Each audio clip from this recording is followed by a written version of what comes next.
안녕하십니까? 지혜로운 삶의 길을 함께 탐색하는 시간입니다. 내가 평생을 교직에 몸담았는데 설마 노후가 불안하겠어? 평생을 교육 현장에서 아이들을 가르치며 누구보다 성실하게 살아온 60살의 김 선생님은 그렇게 믿었습니다. 30년 넘게 교직 생활을 했으니 퇴직 후엔 꼬박꼬박 공무원 연금이 나올 테고 번듯한 집 한 채도 있으니 노후에 큰 걱정은 없으리라 생각했습니다. 평생의 땀과 노력이 보장해줄 장밋빛 미래를 의심하지 않았습니다. 하지만 퇴직 후 정확히 5년이 흐른 어느 날, 김 선생님은 자신의 통장 잔고를 보고 망연자실했습니다. 남은 돈은 고작 3천만 원. 은퇴 후에는 그동안 못 가봤던 해외여행도 다니고 마음껏 책도 읽고 공부도 하면서 여유로운 시간을 보낼 줄 알았습니다. 그러나 현실은 냉혹했습니다. 생각보다 돈은 훨씬 빠르게 사라졌고 매달 들어오는 연금만으로는 생활이 빠듯하게 느껴지기 시작했습니다. 절대로 아프면 안 되겠다는 생각이 간절해졌고 눈에 넣어도 아프지 않을 손주에게 용돈 한번 쥐어줄 때조차 몇 번을 망설이게 되었습니다. 무엇이 문제였을까요? 왜 그토록 단단해 보였던 노후 계획이 이토록 허무하게 무너져 내린 걸까요? 이 이야기는 단순히 김 선생님 한 사람만의 이야기가 아닙니다.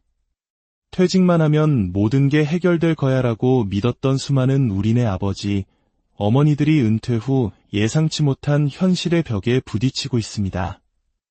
우리의 생각보다 은퇴 후의 삶은 훨씬 길고 우리가 예상하는 것보다 훨씬 더 많은 돈이 필요하기 때문입니다. 오늘 우리는 은퇴 후 단 5년 만에 통장이 바닥나는 이유, 그리고 평안한 노후를 위해 반드시 가슴에 새겨야 할 3가지 지혜에 대해 깊이 있게 이야기해 보려 합니다. 우리는 은퇴 후 첫 5년을 인생의 골든타임이라고 부르지만 동시에 가장 위험한 함정의 시간이기도 합니다. 이 시기를 어떻게 보내느냐에 따라 남은 30년, 40년의 삶의 질이 완전히 달라지기 때문입니다. 첫 번째 함정은 연금이라는 달콤한 착시입니다. 김 선생님의 경우 매월 250만 원의 연금이 나오니 생활비는 충분할 것이라 생각했습니다. 하지만 현실은 달랐습니다. 매달 고정적으로 나가는 아파트 관리비, 퇴직 후 오히려 오르는 건강보험료, 각종 공과금과 통신비, 자동차 유지비를 빼고 나니 실제 손에 쥐는 돈은 얼마 되지 않았습니다.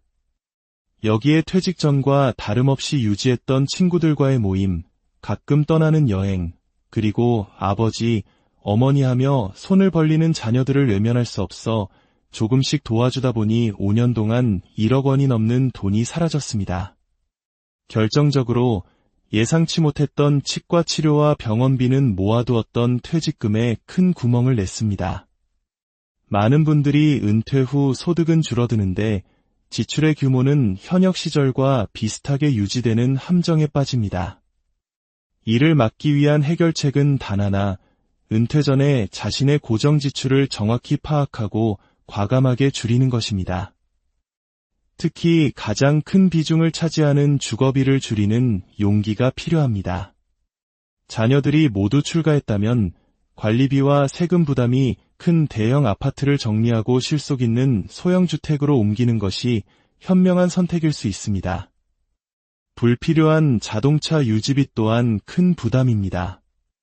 대중교통을 적극적으로 활용하는 삶의 방식으로 전환하는 것을 진지하게 고려해야 합니다. 두 번째 함정은 이제는 좀 쉬고 싶다는 보상 심리입니다. 평생을 치열하게 살아온 우리 세대에게 휴식은 간절한 소망일 겁니다. 62세의 은행에서 정년퇴직한 박 부장님 역시 마찬가지였습니다. 평생 앞만 보고 달려왔으니 이제는 나를 위해 좀 쉬면서 살겠다는 생각으로 퇴직 후 3년을 아무런 계획 없이 보냈습니다. 세계 곳곳을 여행하고 보고 싶었던 친구들을 만나고 골프를 즐기며 꿈같은 시간을 보냈습니다. 하지만 그 시간은 통장 잔고가 마르는 시간과 정확히 일치했습니다. 3년 후 퇴직금은 거의 바닥을 드러냈고 결국 생계를 위해 다시 일자리를 알아봐야 했습니다. 그러나 현실은 냉혹했습니다. 3년의 공백은 생각보다 컸고 나이든 그에게 예전과 같은 일자리는 주어지지 않았습니다. 결국 그는 대형마트의 아르바이트 자리를 구해야만 했습니다. 전문가들은 말합니다. 은퇴 후 휴식은 분명 필요하지만 그 기간이 1에서 2년을 넘어가면 다시 일할 동력을 상실하게 될 위험이 크다고 말입니다. 완전히 쉬는 것이 아니라 생활비에 최소한이라도 보탬이 될 수 있는 소일거리라도 찾아야 합니다. 시작이 늦어지면 기회는 영영 사라질 수 있습니다. 파트타임이든 내가 가진 경험을 살린 소규모 컨설팅이든 온라인을 통한 지식 공유든 작더라도 꾸준한 현금 흐름을 만드는 것이 중요합니다. 연금만 믿고 있다가는 예상치 못한 지출에 속수무책으로 당할 수밖에 없습니다. 세 번째 함정은 우리 한국인들에게 가장 아픈 부분일지도 모릅니다. 바로 가족을 돕다가 내 노후가 무너지는 것입니다. 64세의 공직에서 은퇴한 이 서기관님의 이야기입니다. 그는 퇴직 후 손주들 용돈을 챙겨주고 아들의 결혼 자금과 내 집 마련을 도와주고 연로하신 부모님의 병원비를 부담했습니다. 자식의 어려움을 외면하지 못하는 부모의 마음, 우리 한국 사회의 깊은 정문화 속에서이는 어쩌면 당연한 도리처럼 여겨졌습니다. 하지만 그 결과는 참담했습니다. 정작 자신의 노후를 위해 써야 할 자금은 모두 사라져버렸고 그는 월 100만 원 남짓 버는 마트 아르바이트로 힘겨운 노년을 보내고 있습니다. 우리는 기억해야 합니다. 내 노후 자금은 그 어떤 상황에서도 지켜내야 할 최후의 보루입니다. 자녀를 돕는 것은 중요하지만 내 노후 자금을 모두 소진하면서까지 돕는 것은 결국 자녀에게 더 큰 짐을 지우는 결과로 돌아올 뿐입니다. 부모가 재정적으로 무너지면 그 부담은 고스란히 자녀에게 전가됩니다. 자녀와 돈 문제에 대해 솔직하게 이야기할 용기가 필요합니다. 아빠, 엄마의 노후는 우리가 책임질 테니 이 돈은 너희를 위해 쓰겠다. 라고 명확하게 선을 긋는 것이 진정으로 자녀를 위하는 길일 수 있습니다. 나 자신을 위해 쓸 돈을 남겨두는 것, 그것이 가장 이기적인 선택처럼 보이지만 결국에는 가족 모두를 위한 가장 현명한 선택입니다. 결론적으로 은퇴 후 5년이라는 시간은 당신의 남은 인생 전체를 결정짓는 분수령입니다. 위험한 골든타임을 현명하게 보내기 위해 우리는 무엇을 해야 할까요? 첫째, 은퇴 자산에 단단한 성벽을 쌓아야 합니다. 퇴직금을 일시금으로 받아 큰돈을 쓰는 것은 절대 금물입니다. 최소한 70세까지는 현재 가진 자산을 최대한 유지한다는 전략을 세워야 합니다. 소비 패턴을 은퇴 후의 소득 수준에 맞게 완전히 재조정해야 합니다. 둘째, 작더라도 꾸준한 현금 흐름, 제2의 월급 통장을 만드십시오. 60대 이후에도 소득이 끊이지 않는 구조를 만드는 것이 중요합니다. 파트타임 일자리, 작은 상가에서 나오는 월세 수익, 온라인 강의 등 작은 소득이라도 꾸준히 유지하면 자산이 빠르게 소진되는 것을 막아주는 든든한 방파제가 될 것입니다. 셋째, 다운사이징은 선택이 아닌 필수입니다. 유지비가 많이 드는 집에서 계속 살 것인지 더 작은 곳으로 옮길 것인지 미리 결정하고 실행해야 합니다. 주거 비용만 줄여도 노후의 재정적 압박에서 훨씬 자유로워질 수 있습니다. 넷째, 건강이야말로 최고의 노후 대비 자산입니다. 60대부터는 의료비가 가장 큰 부담으로 다가옵니다. 꾸준한 운동과 식단 관리, 정기적인 건강검진을 통해 병원 가리를 최소화하는 것이 곧 돈을 버는 길입니다. 은퇴하면 어떻게든 되겠지라는 막연한 낙관론을 버려야 할 때입니다. 퇴직 후 5년 안에 자산을 지키고 추가 소득원을 마련하고 고정비를 줄이는 구체적인 행동 계획을 세우는 것만이 나의 노후를 지키는 가장 확실한 방법입니다. 여러분의 은퇴 후 5년, 그 시간의 주인은 바로 여러분 자신입니다. 그 시간을 어떻게 설계하고 보내느냐에 따라 당신의 70대, 80대는 평안한 미소로 가득할 수도 깊은 불안과 후회로 채워질 수도 있습니다. 오늘 이야기가 잠시나마 스스로를 돌아보는 계기가 되셨다면 이 지혜를 주변의 소중한 분들과 나누는 것 또한 큰 선물이 될 것입니다. 모두가 평안한 내일을 준비하시길 진심으로 기원합니다. 당신의 노후는 바로 지금 이 순간의 계획에서부터 시작. 안녕하십니까? 지혜로운 삶의 길을 함께 탐색하는 시간입니다. 내가 평생을 교직에 몸담았는데 설마 노후가 불안하겠어? 평생을 교육 현장에서 아이들을 가르치며 누구보다 성실하게 살아온 60살의 김 선생님은 그렇게 믿었습니다. 30년 넘게 교직 생활을 했으니 퇴직 후엔 꼬박꼬박 공무원 연금이 나올 테고 번듯한 집 한 채도 있으니 노후에 큰 걱정은 없으리라 생각했습니다. 평생의 땀과 노력이 보장해줄 장밋빛 미래를 의심하지 않았습니다. 하지만 퇴직 후 정확히 5년이 흐른 어느 날 김 선생님은 자신의 통장 잔고를 보고 망연자실했습니다. 남은 돈은 고작 3천만 원. 은퇴 후에는 그동안 못 가봤던 해외여행도 다니고 마음껏 책도 읽고 공부도 하면서 여유로운 시간을 보낼 줄 알았습니다. 그러나 현실은 냉혹했습니다.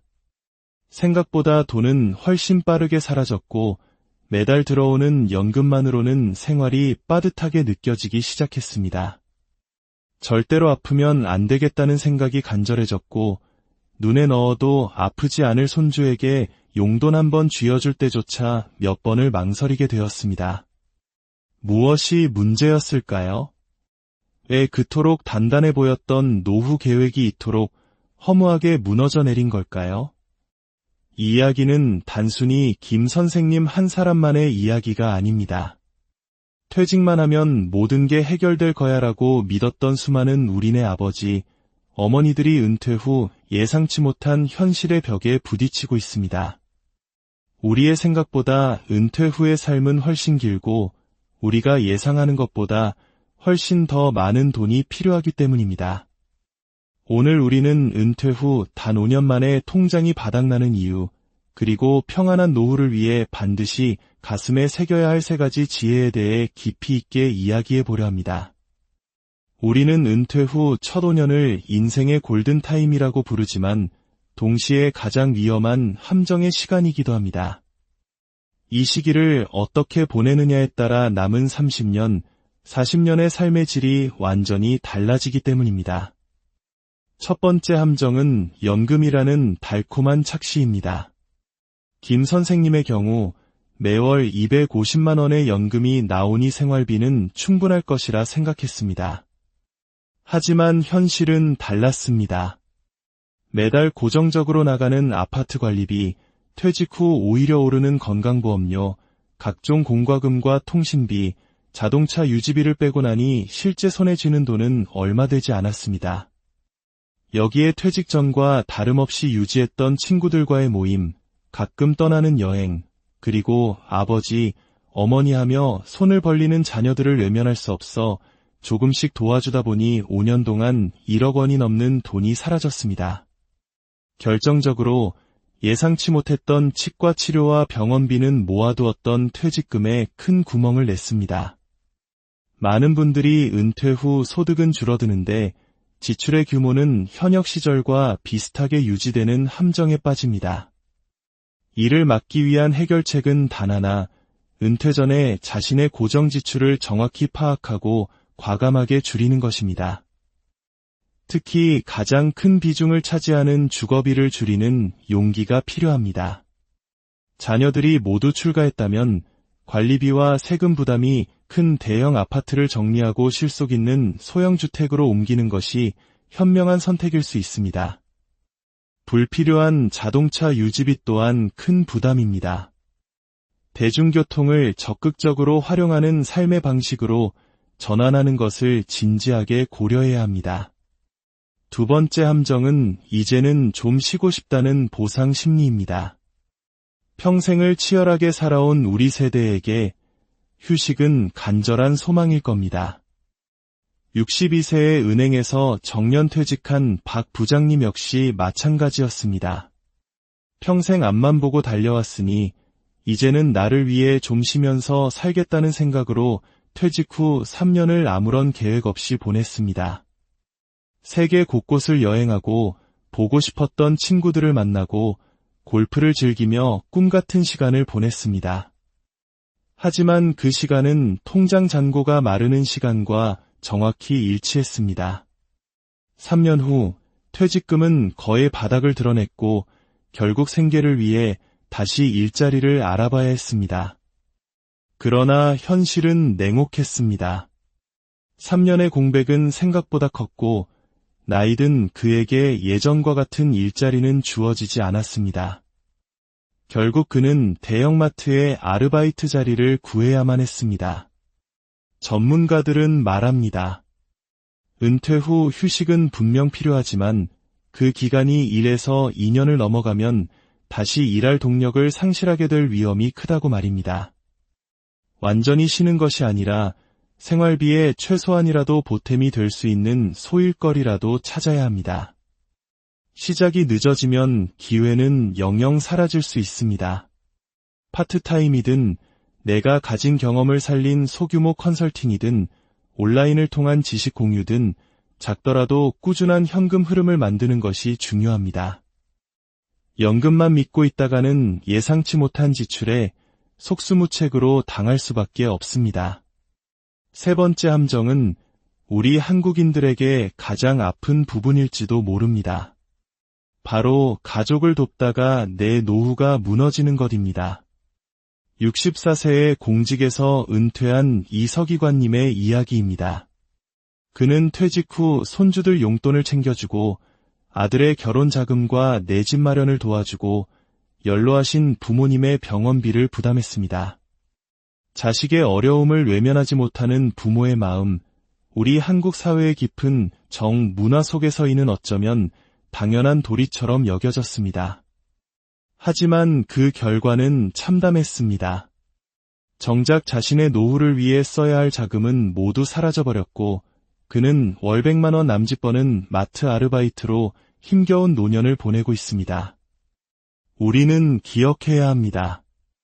내 노후 자금은 그 어떤 상황에서도 지켜내야 할 최후의 보루입니다. 자녀를 돕는 것은 중요하지만 내 노후 자금을 모두 소진하면서까지 돕는 것은 결국 자녀에게 더 큰 짐을 지우는 결과로 돌아올 뿐입니다. 부모가 재정적으로 무너지면 그 부담은 고스란히 자녀에게 전가됩니다. 자녀와 돈 문제에 대해 솔직하게 이야기할 용기가 필요합니다. 아빠, 엄마의 노후는 우리가 책임질 테니 이 돈은 너희를 위해 쓰겠다. 라고 명확하게 선을 긋는 것이 진정으로 자녀를 위하는 길일 수 있습니다. 나 자신을 위해 쓸 돈을 남겨두는 것, 그것이 가장 이기적인 선택처럼 보이지만 결국에는 가족 모두를 위한 가장 현명한 선택입니다. 결론적으로 은퇴 후 5년이라는 시간은 당신의 남은 인생 전체를 결정짓는 분수령입니다. 위험한 골든타임을 현명하게 보내기 위해 우리는 무엇을 해야 할까요? 첫째, 은퇴 자산에 단단한 성벽을 쌓아야 합니다. 퇴직금을 일시금으로 받아 큰돈을 쓰는 것은 절대 금물입니다. 최소한 70세까지는 현재 가진 자산을 최대한 유지한다는 전략을 세워야 합니다.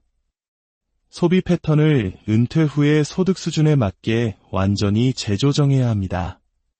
둘째, 작더라도 꾸준한 현금 흐름, 제2의 월급 통장을 만드십시오. 60대 이후에도 소득이 끊이지 않는 구조를 만드는 것이 중요합니다. 파트타임 일자리, 작은 상가에서 나오는 월세 수익, 온라인 강의 등 작은 소득이라도 꾸준히 유지하면 자산이 빠르게 소진되는 것을 막아주는 든든한 방파제가 될 것입니다. 셋째, 다운사이징은 선택이 아닌 필수입니다. 유지비가 많이 드는 집에서 계속 살 것인지, 더 작은 곳으로 옮길 것인지 미리 결정하고 실행해야 합니다. 주거 비용만 줄여도 노후의 재정적 압박에서 훨씬 자유로워질 수 있습니다. 넷째, 건강이야말로 최고의 노후 대비 자산입니다. 60대부터는 의료비가 가장 큰 부담으로 다가옵니다. 꾸준한 운동과 식단 관리, 정기적인 건강검진을 통해 병원 가리를 최소화하는 것이 곧 돈을 버는 길입니다. 은퇴하면 어떻게든 되겠지라는 막연한 낙관론을 버려야 할 때입니다. 퇴직 후 5년 안에 자산을 지키고 추가 소득원을 마련하고 고정비를 줄이는 구체적인 행동 계획을 세우는 것만이 나의 노후를 지키는 가장 확실한 방법입니다. 여러분의 은퇴 후 5년, 그 시간의 주인은 바로 여러분 자신입니다. 그 시간을 어떻게 설계하고 보내느냐에 따라 당신의 70대, 80대는 평안한 미소로 가득할 수도 깊은 불안과 후회로 채워질 수도 있습니다. 오늘 이야기가 잠시나마 스스로를 돌아보는 계기가 되셨다면 이 지혜를 주변의 소중한 분들과 나누는 것 또한 큰 선물이 될 것입니다. 모두가 평안한 내일을 준비하시길 진심으로 기원합니다. 당신의 노후는 바로 지금, 이 순간의 계획에서부터 시작. 안녕하십니까? 지혜로운 삶의 길을 함께 탐색하는 시간입니다. 내가 평생을 교직에 몸담았는데 설마 노후가 불안하겠어? 평생을 교육 현장에서 아이들을 가르치며 누구보다 성실하게 살아온 60살의 김 선생님은 그렇게 믿었습니다. 30년 넘게 교직 생활을 했으니 퇴직 후엔 꼬박꼬박 공무원 연금이 나올 테고 번듯한 집 한 채도 있으니 노후에 큰 걱정은 없으리라 생각했습니다. 평생의 땀과 노력이 보장해줄 장밋빛 미래를 의심하지 않았습니다. 하지만 퇴직 후 정확히 5년이 흐른 어느 날 김 선생님은 자신의 통장 잔고를 보고 망연자실했습니다. 남은 돈은 고작 3천만 원. 은퇴 후에는 그동안 못 가봤던 해외여행도 다니고 마음껏 책도 읽고 공부도 하면서 여유로운 시간을 보낼 줄 알았습니다. 그러나 현실은 냉혹했습니다. 생각보다 돈은 훨씬 빠르게 사라졌고 매달 들어오는 연금만으로는 생활이 빠듯하게 느껴지기 시작했습니다. 절대로 아프면 안 되겠다는 생각이 간절해졌고 눈에 넣어도 아프지 않을 손주에게 용돈 한번 쥐어줄 때조차 몇 번을 망설이게 되었습니다. 무엇이 문제였을까요? 왜 그토록 단단해 보였던 노후 계획이 이토록 허무하게 무너져 내린 걸까요? 이 이야기는 단순히 김 선생님 한 사람만의 이야기가 아닙니다. 퇴직만 하면 모든 게 해결될 거야라고 믿었던 수많은 우리네 아버지, 어머니들이 은퇴 후 예상치 못한 현실의 벽에 부딪히고 있습니다. 우리의 생각보다 은퇴 후의 삶은 훨씬 길고 우리가 예상하는 것보다 훨씬 더 많은 돈이 필요하기 때문입니다. 오늘 우리는 은퇴 후 단 5년 만에 통장이 바닥나는 이유, 그리고 평안한 노후를 위해 반드시 가슴에 새겨야 할 3가지 지혜에 대해 깊이 있게 이야기해 보려 합니다. 우리는 은퇴 후 첫 5년을 인생의 골든타임이라고 부르지만 동시에 가장 위험한 함정의 시간이기도 합니다. 이 시기를 어떻게 보내느냐에 따라 남은 30년, 40년의 삶의 질이 완전히 달라지기 때문입니다. 첫 번째 함정은 연금이라는 달콤한 착시입니다. 김 선생님의 경우 매월 250만 원의 연금이 나오니 생활비는 충분할 것이라 생각했습니다. 하지만 현실은 달랐습니다. 매달 고정적으로 나가는 아파트 관리비, 퇴직 후 오히려 오르는 건강보험료, 각종 공과금과 통신비, 자동차 유지비를 빼고 나니 실제 손에 쥐는 돈은 얼마 되지 않았습니다. 여기에 퇴직 전과 다름없이 유지했던 친구들과의 모임, 가끔 떠나는 여행, 그리고 아버지, 어머니 하며 손을 벌리는 자녀들을 외면할 수 없어 조금씩 도와주다 보니 5년 동안 1억 원이 넘는 돈이 사라졌습니다. 결정적으로 예상치 못했던 치과 치료와 병원비는 모아두었던 퇴직금에 큰 구멍을 냈습니다. 많은 분들이 은퇴 후 소득은 줄어드는데 지출의 규모는 현역 시절과 비슷하게 유지되는 함정에 빠집니다. 이를 막기 위한 해결책은 단 하나, 은퇴 전에 자신의 고정 지출을 정확히 파악하고 과감하게 줄이는 것입니다.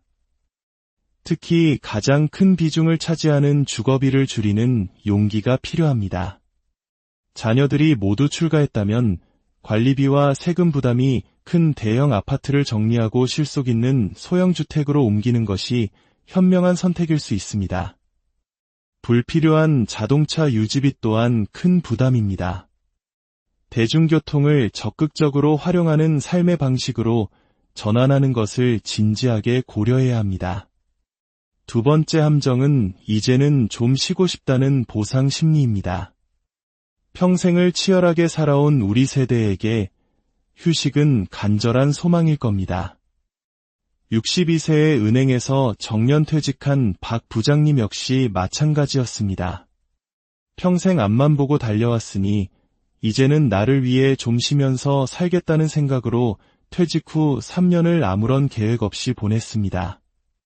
세계 곳곳을 여행하고 보고 싶었던 친구들을 만나고 골프를 즐기며 꿈같은 시간을 보냈습니다.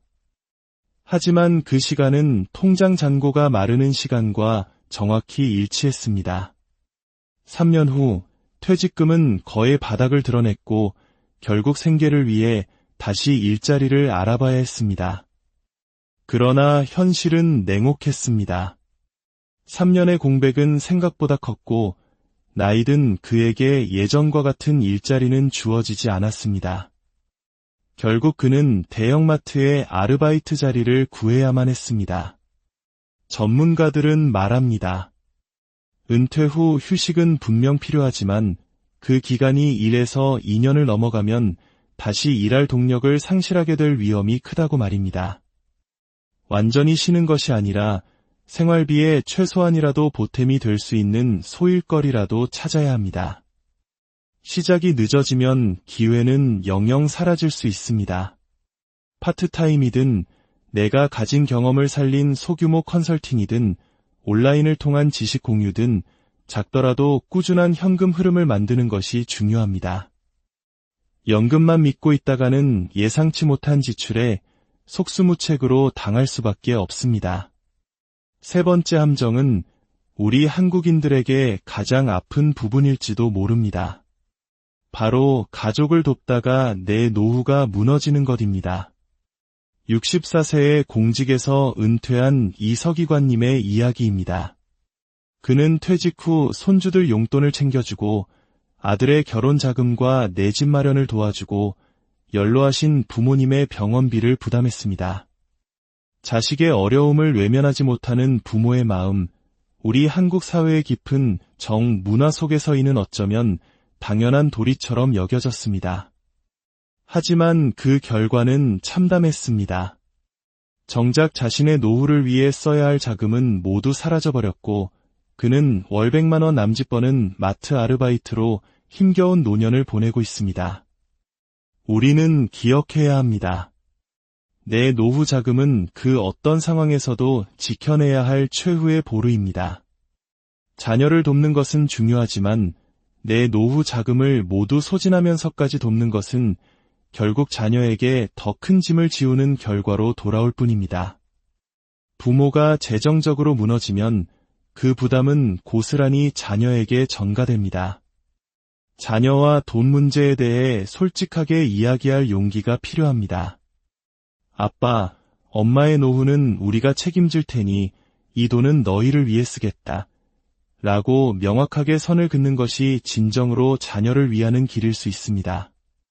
나 자신을 위해 쓸 돈을 남겨두는 것, 그것이 가장 이기적인 선택처럼 보이지만 결국에는 가족 모두를 위한 가장 현명한 선택입니다. 결론적으로 은퇴 후 5년이라는 시간은 당신의 남은 인생 전체를 결정짓는 분수령입니다. 위험한 골든타임을 현명하게 보내기 위해 우리는 무엇을 해야 할까요? 첫째, 은퇴 자산에 단단한 성벽을 쌓아야 합니다. 퇴직금을 일시금으로 받아 큰돈을 쓰는 것은 절대 금물입니다. 최소한 70세까지는 현재 가진 자산을 최대한 유지한다는 전략을 세워야 합니다. 소비 패턴을 은퇴 후의 소득 수준에 맞게 완전히 재조정해야 합니다. 둘째, 작더라도 꾸준한 현금 흐름, 제2의 월급 통장을 만드십시오. 60대 이후에도 소득이 끊이지 않는 구조를 만드는 것이 중요합니다. 파트타임 일자리, 작은 상가에서 나오는 월세 수익, 온라인 강의 등 작은 소득이라도 꾸준히 유지하면 자산이 빠르게 소진되는 것을 막아주는 든든한 방파제가 될 것입니다. 셋째, 다운사이징은 선택이 아닌 필수입니다. 유지비가 많이 드는 집에서 계속 살 것인지 더 작은 곳으로 옮길 것인지 미리 결정하고 실행해야 합니다. 주거 비용만 줄여도 노후의 재정적 압박에서 훨씬 자유로워질 수 있습니다. 넷째, 건강이야말로 최고의 노후 대비 자산입니다. 60대부터는 의료비가 가장 큰 부담으로 다가옵니다. 꾸준한 운동과 식단 관리, 정기적인 건강검진을 통해 병원 가리를 최소화하는 것이 곧 돈을 버는 길입니다. 은퇴하면 어떻게든 되겠지라는 막연한 낙관론을 버려야 할 때입니다. 퇴직 후 5년 안에 자산을 지키고 추가 소득원을 마련하고 고정비를 줄이는 구체적인 행동 계획을 세우는 것만이 나의 노후를 지키는 가장 확실한 방법입니다. 여러분의 은퇴 후 5년, 그 시간의 주인은 바로 여러분 자신입니다. 그 시간을 어떻게 설계하고 보내느냐에 따라 당신의 70대, 80대는 평안한 미소로 가득할 수도 깊은 불안과 후회로 채워질 수도 있습니다. 오늘 이야기가 잠시나마 스스로를 돌아보는 계기가 되셨다면 이 지혜를 주변의 소중한 분들과 나누는 것 또한 큰 선물이 될 것입니다. 모두가 평안한 내일을 준비하시길 진심으로 기원합니다. 당신의 노후는 바로 지금 이 순간의 계획에서부터 시작. 안녕하십니까? 지혜로운 삶의 길을 함께 탐색하는 시간입니다. 내가 평생을 교직에 몸담았는데 설마 노후가 불안하겠어? 평생을 교육 현장에서 아이들을 가르치며 누구보다 성실하게 살아온 60살의 김 선생님은 그렇게 믿었습니다. 30년 넘게 교직 생활을 했으니 퇴직 후엔 꼬박꼬박 공무원 연금이 나올 테고 번듯한 집 한 채도 있으니 노후에 큰 걱정은 없으리라 생각했습니다. 평생의 땀과 노력이 보장해줄 장밋빛 미래를 의심하지 않았습니다. 하지만 퇴직 후 정확히 5년이 흐른 어느 날 김 선생님은 자신의 통장 잔고를 보고 망연자실했습니다. 남은 돈은 고작 3천만 원. 은퇴 후에는 그동안 못 가봤던 해외여행도 다니고 마음껏 책도 읽고 공부도 하면서 여유로운 시간을 보낼 줄 알았습니다. 그러나 현실은 냉혹했습니다. 생각보다 돈은 훨씬 빠르게 사라졌고 매달 들어오는 연금만으로는 생활이 빠듯하게 느껴지기 시작했습니다. 절대로 아프면 안 되겠다는 생각이 간절해졌고 눈에 넣어도 아프지 않을 손주에게 용돈 한 번 쥐어줄 때조차 몇 번을 망설이게 되었습니다. 무엇이 문제였을까요? 왜 그토록 단단해 보였던 노후 계획이 이토록 허무하게 무너져 내린 걸까요? 이 이야기는 단순히 김 선생님 한 사람만의 이야기가 아닙니다. 퇴직만 하면 모든 게 해결될 거야라고 믿었던 수많은 우리네 아버지, 어머니들이 은퇴 후 예상치 못한 현실의 벽에 부딪히고 있습니다. 우리의 생각보다 은퇴 후의 삶은 훨씬 길고 우리가 예상하는 것보다 훨씬 더 많은 돈이 필요하기 때문입니다. 오늘 우리는 은퇴 후 단 5년 만에 통장이 바닥나는 이유, 그리고 평안한 노후를 위해 반드시 가슴에 새겨야 할 3가지 지혜에 대해 깊이 있게 이야기해 보려 합니다. 우리는 은퇴 후 첫 5년을 인생의 골든타임이라고 부르지만 동시에 가장 위험한 함정의 시간이기도 합니다. 이 시기를 어떻게 보내느냐에 따라 남은 30년, 40년의 삶의 질이 완전히 달라지기 때문입니다. 첫 번째 함정은 연금이라는 달콤한 착시입니다. 김 선생님의 경우 매월 250만 원의 연금이 나오니 생활비는 충분할 것이라 생각했습니다. 하지만 현실은 달랐습니다. 매달 고정적으로 나가는 아파트 관리비, 퇴직 후 오히려 오르는 건강보험료, 각종 공과금과 통신비, 자동차 유지비를 빼고 나니 실제 손에 쥐는 돈은 얼마 되지 않았습니다. 여기에 퇴직 전과 다름없이 유지했던 친구들과의 모임, 가끔 떠나는 여행, 그리고 아버지, 어머니 하며 손을 벌리는 자녀들을 외면할 수 없어 조금씩 도와주다 보니 5년 동안 1억 원이 넘는 돈이 사라졌습니다. 결정적으로 예상치 못했던 치과 치료와 병원비는 모아두었던 퇴직금에 큰 구멍을 냈습니다. 많은 분들이 은퇴 후 소득은 줄어드는데 지출의 규모는 현역 시절과 비슷하게 유지되는 함정에 빠집니다. 이를 막기 위한 해결책은 단 하나, 은퇴 전에 자신의 고정 지출을 정확히 파악하고 과감하게 줄이는 것입니다. 특히 가장 큰 비중을 차지하는 주거비를 줄이는 용기가 필요합니다. 자녀들이 모두 출가했다면 관리비와 세금 부담이 큰 대형 아파트를 정리하고 실속 있는 소형 주택으로 옮기는 것이 현명한 선택일 수 있습니다. 불필요한 자동차 유지비 또한 큰 부담입니다. 대중교통을 적극적으로 활용하는 삶의 방식으로 전환하는 것을 진지하게 고려해야 합니다. 두 번째 함정은 이제는 좀 쉬고 싶다는 보상 심리입니다. 평생을 치열하게 살아온 우리 세대에게 휴식은 간절한 소망일 겁니다. 62세의 은행에서 정년퇴직한 박 부장님 역시 마찬가지였습니다. 평생 앞만 보고 달려왔으니 이제는 나를 위해 좀 쉬면서 살겠다는 생각으로 퇴직 후 3년을 아무런 계획 없이 보냈습니다. 세계 곳곳을 여행하고 보고 싶었던 친구들을 만나고 골프를 즐기며 꿈같은 시간을 보냈습니다. 하지만 그 시간은 통장 잔고가 마르는 시간과 정확히 일치했습니다. 3년 후 퇴직금은 거의 바닥을 드러냈고 결국 생계를 위해 다시 일자리를 알아봐야 했습니다. 그러나 현실은 냉혹했습니다. 3년의 공백은 생각보다 컸고 나이든 그에게 예전과 같은 일자리는 주어지지 않았습니다. 결국 그는 대형마트의 아르바이트 자리를 구해야만 했습니다. 전문가들은 말합니다. 은퇴 후 휴식은 분명 필요하지만 그 기간이 1에서 2년을 넘어가면 다시 일할 동력을 상실하게 될 위험이 크다고 말입니다. 완전히 쉬는 것이 아니라 생활비에 최소한이라도 보탬이 될 수 있는 소일거리라도 찾아야 합니다. 시작이 늦어지면 기회는 영영 사라질 수 있습니다. 파트타임이든 내가 가진 경험을 살린 소규모 컨설팅이든 온라인을 통한 지식 공유든 작더라도 꾸준한 현금 흐름을 만드는 것이 중요합니다. 연금만 믿고 있다가는 예상치 못한 지출에 속수무책으로 당할 수밖에 없습니다. 세 번째 함정은 우리 한국인들에게 가장 아픈 부분일지도 모릅니다. 바로 가족을 돕다가 내 노후가 무너지는 것입니다. 64세의 공직에서 은퇴한 이서기관님의 이야기입니다. 그는 퇴직 후 손주들 용돈을 챙겨주고 아들의 결혼 자금과 내 집 마련을 도와주고 연로하신 부모님의 병원비를 부담했습니다. 자식의 어려움을 외면하지 못하는 부모의 마음, 우리 한국 사회의 깊은 정문화 속에서인은 어쩌면 당연한 도리처럼 여겨졌습니다.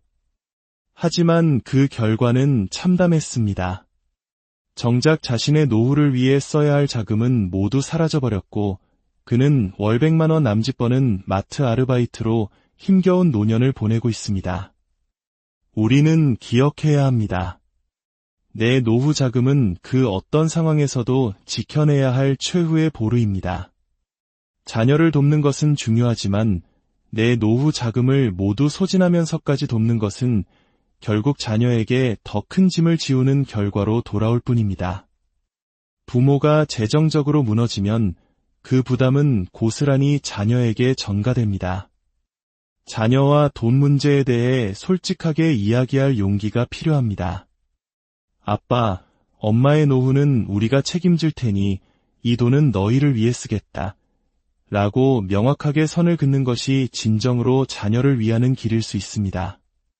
나 자신을 위해 쓸 돈을 남겨두는 것, 그것이 가장 이기적인 선택처럼 보이지만 결국에는 가족 모두를 위한 가장 현명한 선택입니다. 결론적으로 은퇴 후 5년이라는 시간은 당신의 남은 인생 전체를 결정짓는 분수령입니다. 위험한 골든타임을 현명하게 보내기 위해 우리는 무엇을 해야 할까요? 첫째, 은퇴 자산에 단단한 성벽을 쌓아야 합니다. 퇴직금을 일시금으로 받아 큰돈을 쓰는 것은 절대 금물입니다. 최소한 70세까지는 현재 가진 자산을 최대한 유지한다는 전략을 세워야 합니다. 소비 패턴을 은퇴 후의 소득 수준에 맞게 완전히 재조정해야 합니다. 둘째, 작더라도 꾸준한 현금 흐름, 제2의 월급 통장을 만드십시오.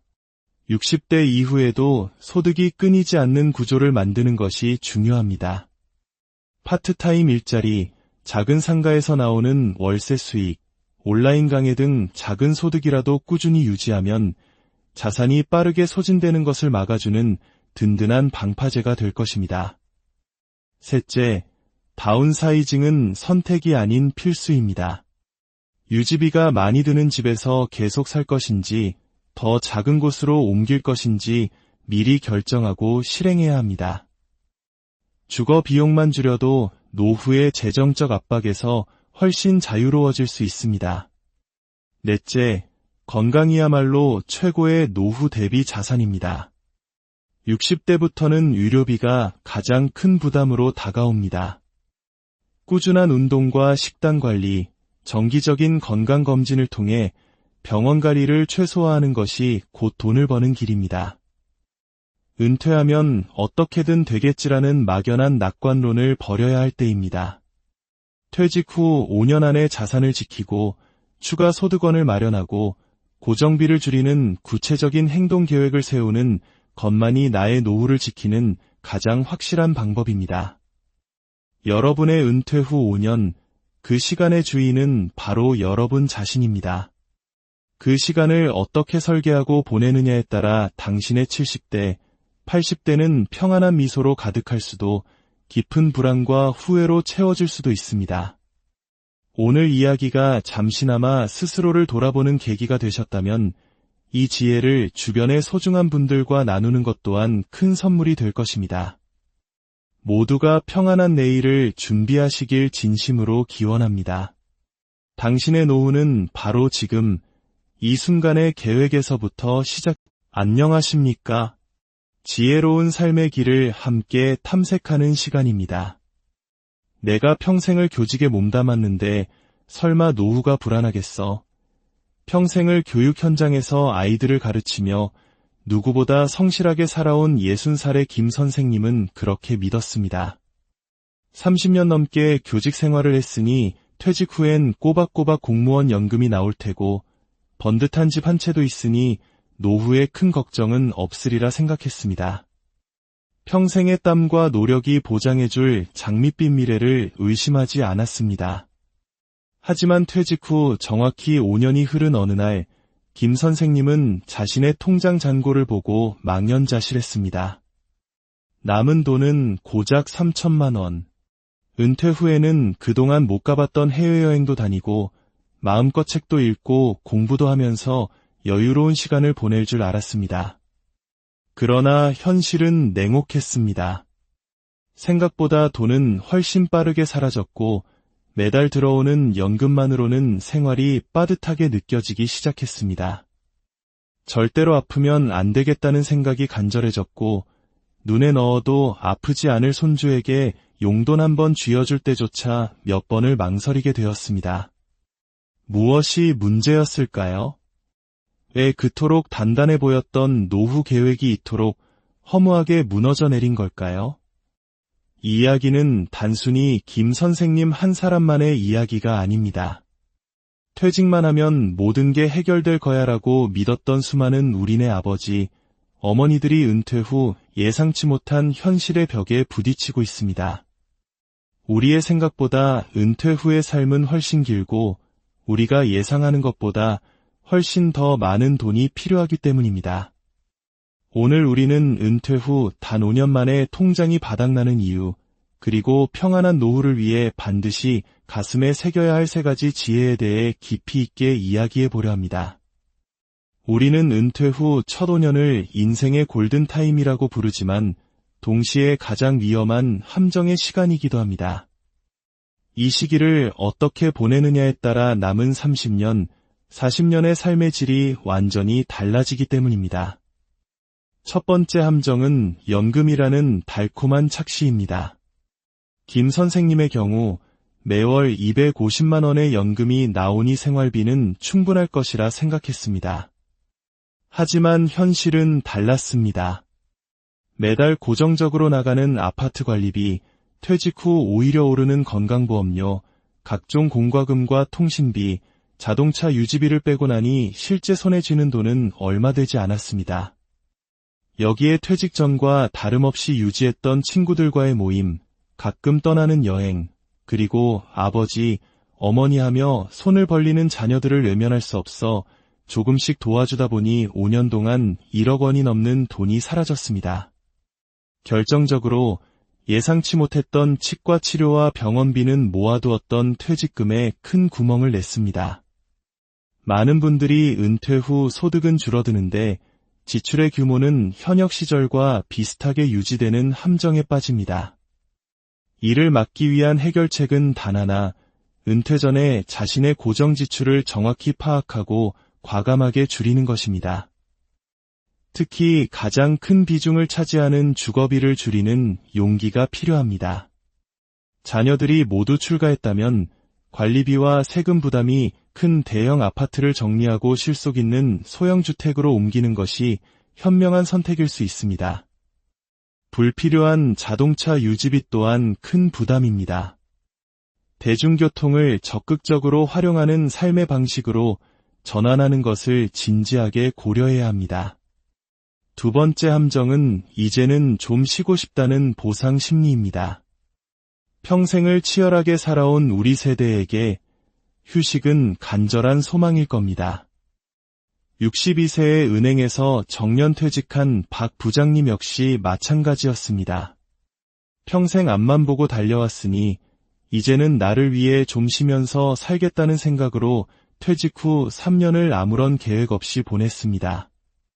세계 곳곳을 여행하고 보고 싶었던 친구들을 만나고 골프를 즐기며 꿈같은 시간을 보냈습니다.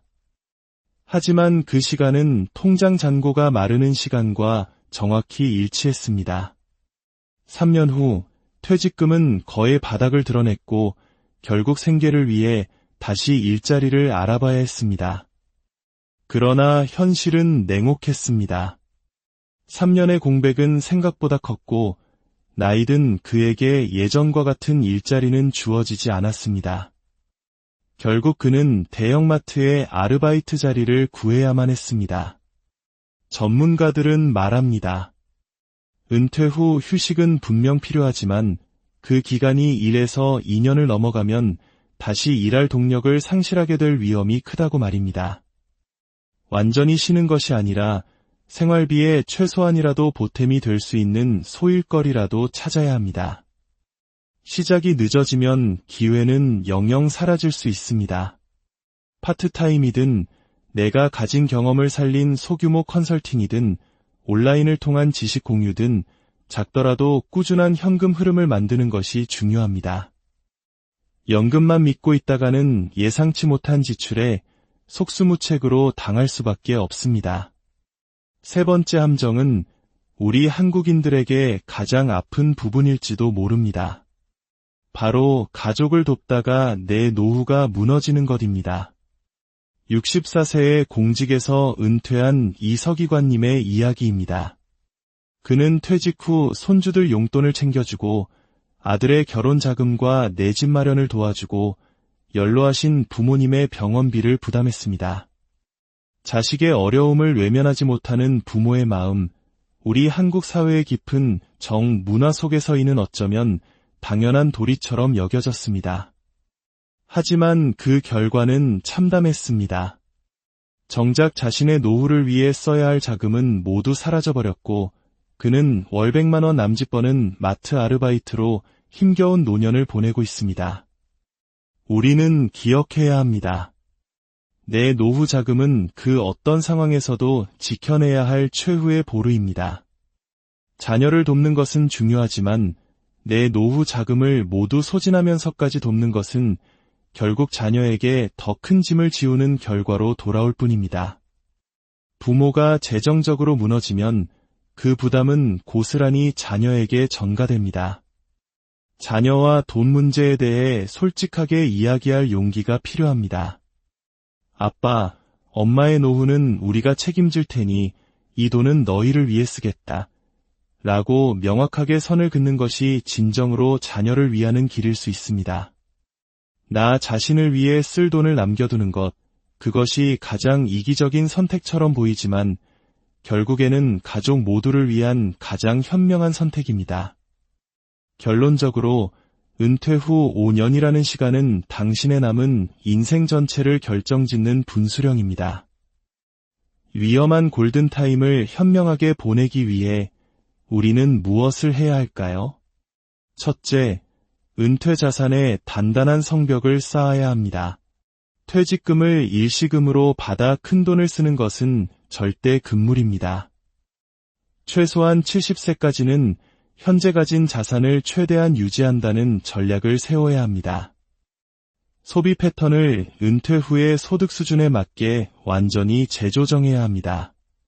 둘째, 작더라도 꾸준한 현금 흐름, 제2의 월급 통장을 만드십시오.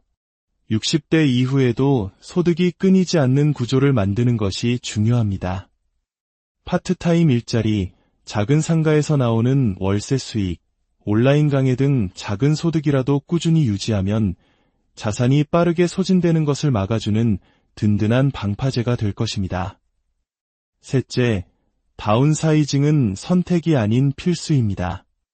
유지비가 많이 드는 집에서 계속 살 것인지 더 작은 곳으로 옮길 것인지 미리 결정하고 실행해야 합니다. 주거 비용만 줄여도 노후의 재정적 압박에서 훨씬 자유로워질 수 있습니다. 넷째, 건강이야말로 최고의 노후 대비 자산입니다. 60대부터는 의료비가 가장 큰 부담으로 다가옵니다. 꾸준한 운동과 식단 관리, 정기적인 건강검진을 통해 병원 가리를 최소화하는 것이 곧 돈을 버는 길입니다. 은퇴하면 어떻게든 되겠지라는 막연한 낙관론을 버려야 할 때입니다.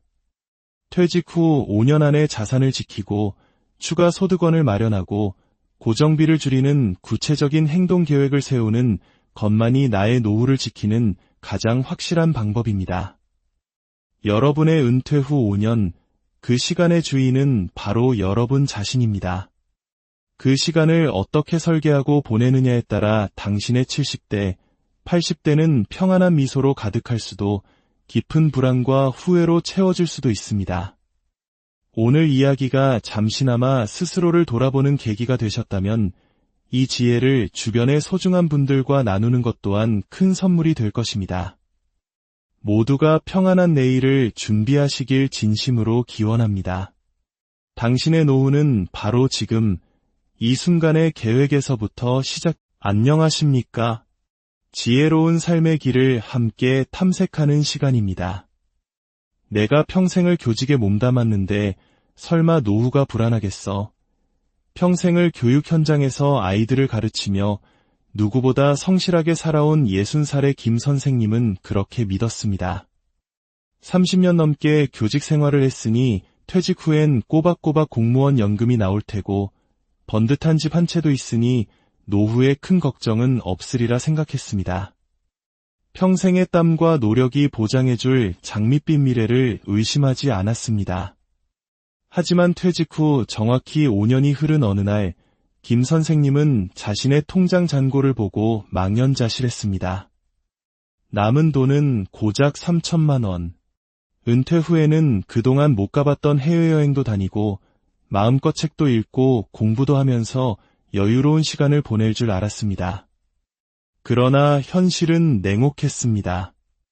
생각보다 돈은 훨씬 빠르게 사라졌고 매달 들어오는 연금만으로는 생활이 빠듯하게 느껴지기 시작했습니다.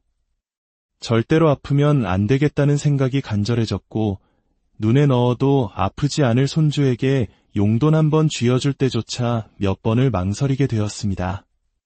무엇이 문제였을까요? 왜 그토록 단단해 보였던 노후 계획이 이토록 허무하게 무너져 내린 걸까요?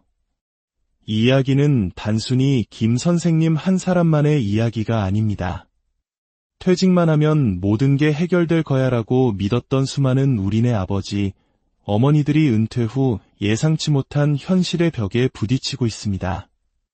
우리의 생각보다 은퇴 후의 삶은 훨씬 길고 우리가 예상하는 것보다 훨씬 더 많은 돈이 필요하기 때문입니다.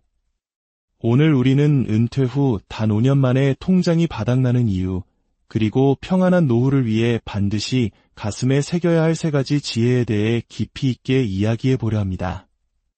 우리는 은퇴 후 첫 5년을 인생의 골든타임이라고 부르지만 동시에 가장 위험한 함정의 시간이기도 합니다. 이 시기를 어떻게 보내느냐에 따라 남은 30년, 40년의 삶의 질이 완전히 달라지기 때문입니다. 첫 번째 함정은 연금이라는 달콤한 착시입니다. 김 선생님의 경우 매월 250만 원의 연금이 나오니 생활비는 충분할 것이라 생각했습니다. 하지만 현실은 달랐습니다. 매달 고정적으로 나가는 아파트 관리비, 퇴직 후 오히려 오르는 건강보험료, 각종 공과금과 통신비, 자동차 유지비를 빼고 나니 실제 손에 쥐는 돈은 얼마 되지 않았습니다. 여기에 퇴직 전과 다름없이 유지했던 친구들과의 모임, 가끔 떠나는 여행, 그리고 아버지, 어머니 하며 손을 벌리는 자녀들을 외면할 수 없어 조금씩 도와주다 보니 5년 동안 1억 원이 넘는 돈이 사라졌습니다. 결정적으로 예상치 못했던 치과 치료와 병원비는 모아두었던 퇴직금에 큰 구멍을 냈습니다. 많은 분들이 은퇴 후 소득은 줄어드는데 지출의 규모는 현역 시절과 비슷하게 유지되는 함정에 빠집니다.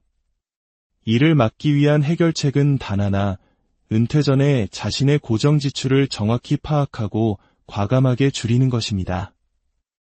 특히 가장 큰 비중을 차지하는 주거비를 줄이는 용기가 필요합니다.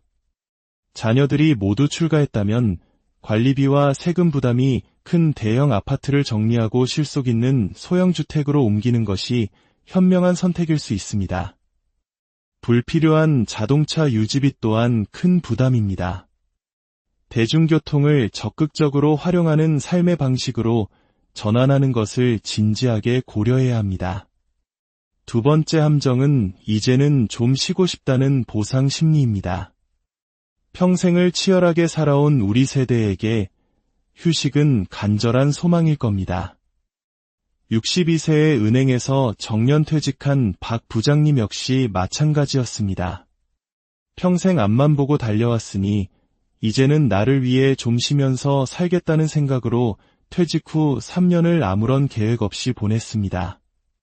세계 곳곳을 여행하고 보고 싶었던 친구들을 만나고 골프를 즐기며 꿈같은 시간을 보냈습니다. 하지만 그 시간은 통장 잔고가 마르는 시간과 정확히 일치했습니다. 3년 후 퇴직금은 거의 바닥을 드러냈고 결국 생계를 위해 다시 일자리를 알아봐야 했습니다. 그러나 현실은 냉혹했습니다.